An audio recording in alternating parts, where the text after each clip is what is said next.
चलिए क्लास 12 का जो ज्योग्राफी है उससे संबंधित जो बीबीआई ऑब्जेक्टिव क्वेश्चंस है जो कि एनसीईआरटी बुक और भारतीय भवन बुक से निकाला गया है, जो कि परीक्षा के दृष्टिकोण से काफी ज्यादा महत्वपूर्ण है। तो आप लोग से कहेंगे कि इसको ध्यान से सुनिए, पूरे के पूरे वीडियो को देखिए। अगर आपको पसंद आया हो तो लाइक कीजिए, सब्सक्राइब कीजिए और कमेंट कीजिए।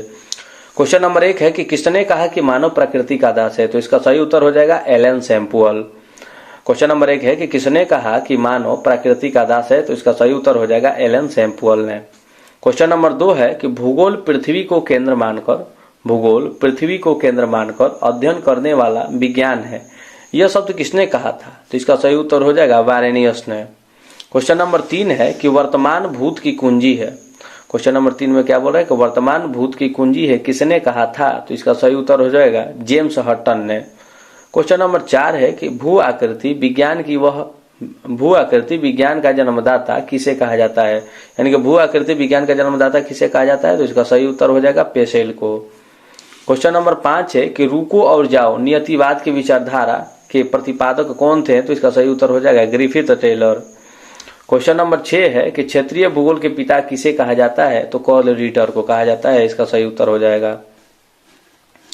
क्वेश्चन नंबर 7 है कि मानव भूगोल के संस्थापक कौन थे या कौन है? तो इसका सही उत्तर हो जाएगा कार्ल रिटर।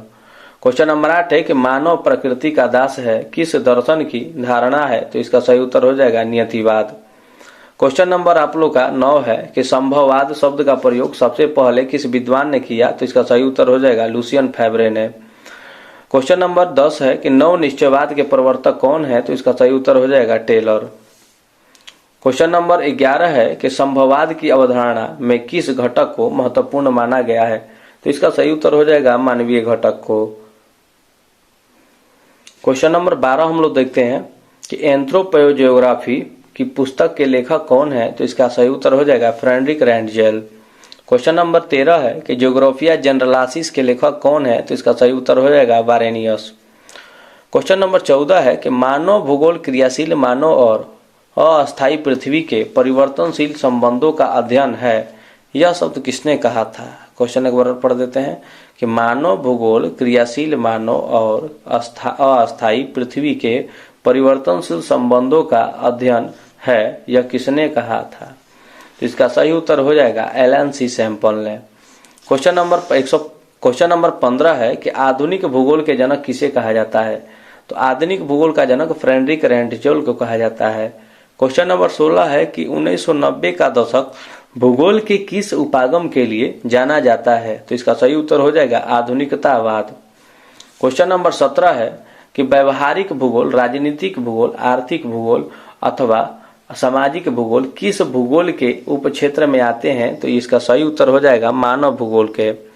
क्वेश्चन नंबर 18 है कि रुको और जाओ नियतिवाद के संकल्पना किसने दी? तो इसका सही उत्तर हो जाएगा टेलर ने। क्वेश्चन नंबर 19 है कि भूगोल का जनक किसे कहा जाता है? तो इसका सही उत्तर हो जाएगा यूनान को। अगर महादेश की बात करेगा तो यूनान ही हो जाएगा। क्वेश्चन नंबर 20 है कि नियतिवाद के विचारक कौन थे? तो इसका सही उत्तर हो जाएगा ई कांट, हम्बोल्ट तथा रिटर। क्वेश्चन नंबर 21 है कि आधुनिक भूगोल के जनक किसे कहा जाता है? तो इसका सही उत्तर हो जाएगा फ्रेडरिक रैंडजेल को। क्वेश्चन नंबर 22 है कि नई दुनिया किस देश को कहा जाता है? तो इसका सही उत्तर हो जाएगा अमेरिका को। क्वेश्चन नंबर 23 है कि किस शताब्दी को खोज काल के रूप में जाना जाता है? तो इसका सही उत्तर हो जाएगा 15वीं शताब्दी को।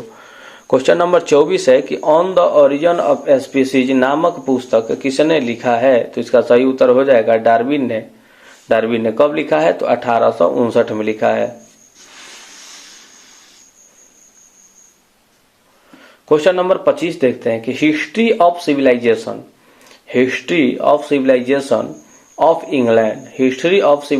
ऑफ इंग्लैंड नामक पुस्तक किसने लिखा है? तो इसका सही उत्तर हो जाएगा बकल ने इस पुस्तक को कब लिखा है? तो 1881 में लिखा है। क्वेश्चन नंबर 26 की तरफ हम लोग पढ़ते हैं। क्वेश्चन नंबर 26 देखते हैं, मानव भूगोल के जनक किसे कहते हैं या मानव भूगोल के जनक किसे कहा जाता है? तो इसका सही उत्तर हो जाएगा फ्रेडरिक रैंडजेल को। क्वेश्चन नंबर 27 है कि एलन सी सैमुअल किनकी शिष्या थी? तो इसका सही उत्तर हो जाएगा फ्रेडरिक रैंडजेल की।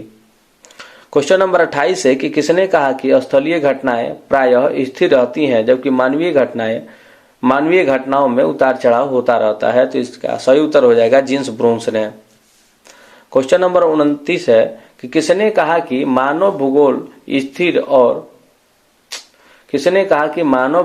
स्थिर पृथ्वी और मानव के बीच परिवर्तनशील संबंधों का अध्ययन है, तो इसका सही उत्तर हो जाएगा एलन सी सैंपल ने।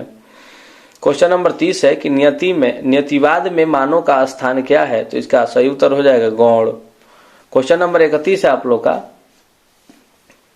पुर्तगालियों ने एक हाथ में धर्म चक्र यानी कि क्रॉस और दूसरे हाथ में तलवार लेकर सर्वप्रथम किस देश की धरती पर कदम रखा था, तो इसका सही उत्तर हो जाएगा आपका भारत।